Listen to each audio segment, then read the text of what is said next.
देखिए मैडम, मैं मेरे लिए यानी आप कह रहे हैं उसे अमेरिका ने और एजिटेट कर दिया, लेकिन बहुत प्रॉब्लम ज्यादा, है। और मीडिया खास तौर पर। और मैडम मेरे लिए देश सर्वोपरि है, मेरा भारत सर्वोपरि है। और जो बांग्लादेश की अभी बात हो रही थी, मैं उसे कंडम करता हूं, किसी भी ऐसे अमल को ताली बजा दें। जो हिंदुओं के खिलाफ हो रहा है या मेरे किसी भी भारतीय के खिलाफ हो रहा है, पूरी दुनिया में कहीं पर भी। मैं सवाल अगर कोई टेढ़ी आंख उठाकर भी देख रहा है तो मेरे लिए दुश्मन है, चाहे वो मुस्लिम है, क्रिश्चियन है, कोई भी है, किसी भी धर्म का है। सर मेरा सवाल आपसे है कि आपको हिंदुस्तान में खड़ा होकर ईरान की इकोनॉमी की फिक्र है, लेकिन जो इंडिया की इकोनॉमी इतनी ग्रो कर रही है, आपने उसकी एक बार भी बात नहीं की गई है।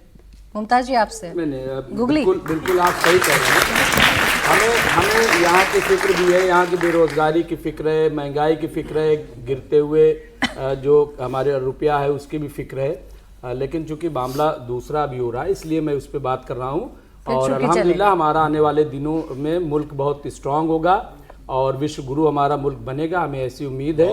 तो इसमें कोई ऐसी बात नहीं है। अच्छा, आपने मुल्क की बात की, तो प्रोफेसर अंशु जोशी जी, ये मुझे भारत के परिप्रेक्ष्य से जरा समझा दीजिए। एक सवाल भी था, वो सवाल गलत जगह पर चला गया था, लेकिन मैं आपसे ये जानना चाह रही हूँ, ये जो भी अनरेस्ट हो रहा है उसमें भारत के अगर दृष्टिकोण से हम देखें तो इसे कैसे भारत देखेगा?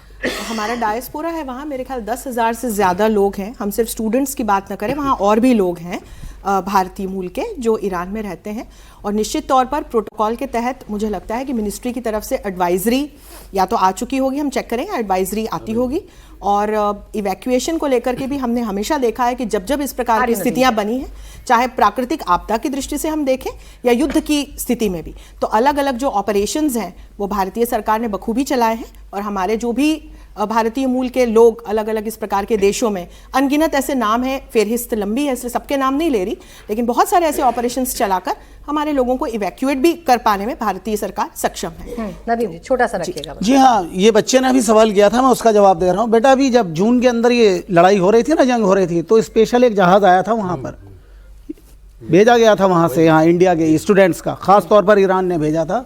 तो हमारी सरकार पूरी तरह से सक्षम है हर परिस्थिति से निपटने के लिए। और हमारे मंत्रालय के ऊपर हमें गर्व होना चाहिए, कभी भी एक भी कैजुअलिटी नहीं हुई। बेटा याद करना, वहाँ यूक्रेन में भी दंगा चल रहा था, जंग चले जा रही 4 साल से, एक भी बच्चे के ऊपर, किसी के ऊपर कोई कैजुअलिटी नहीं हुई। और उसके दुख को हमारे माननीय प्रधानमंत्री ने अपना दुख समझा और कई बार यहाँ से मिनिस्टर तक गए बेटा, और कैबिनेट स्तर के कई ऑफिसर्स गए यहाँ से। तो इन सब बातों के लिए हमें घबराने की जरूरत नहीं, हमारे पास बहुत ही सक्षम प्रधानमंत्री है और उसके ऊपर हमें गर्व होना चाहिए। और हमें अपने ऊपर भी गर्व होना चाहिए, हम भारतीय अपने देश के ऊपर भी गर्व होना चाहिए। ठीक है, मैं आखिर में बस ये जान लूं, ये जो जितना भी सब कुछ चल रहा है ये कब तक चलेगा? कब तक ऐसे ही ईरान में ये सब कुछ होता रहेगा? क्या वाकई में इतना आसान है खामेनेई को हिला देना या तख्ता पलट कर देना, या जो अमेरिका ने अभी वेनेजुएला में किया वो ईरान में कर दे?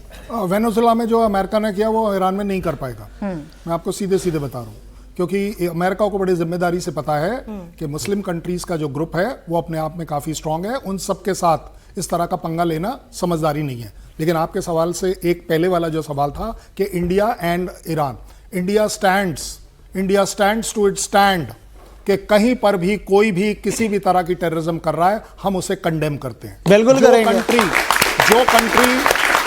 जो कंट्री उस टेररिज्म को सप्लाई करता है, हम उसे भी कंडेम करते हैं। अब ईरान अगर उस कैटेगरी में है तो वो अपने आप के लिए समझ ले। उससे भी बड़ी बात, हम ये जरूर जानते हैं कि इकोनॉमिक अपलिफ्टमेंट ईरान की जब तक नहीं होगी तब तक जागरूकता नहीं आएगी, और इसलिए हम उसके साथ ट्रेड में उसको एंगेज जरूर करना चाहते हैं, सो दैट लोगों के पास कुछ तो आए। जो सैंक्शंस हैं वो एक अलग बात है, एक ट्रेड से रिलेटेड, इकोनॉमी से रिलेटेड जो भी छोटी सी कंट्रीब्यूशन हम उनके साथ कर पा रहे हैं, हम उसको भी इग्नोर नहीं कर रहे।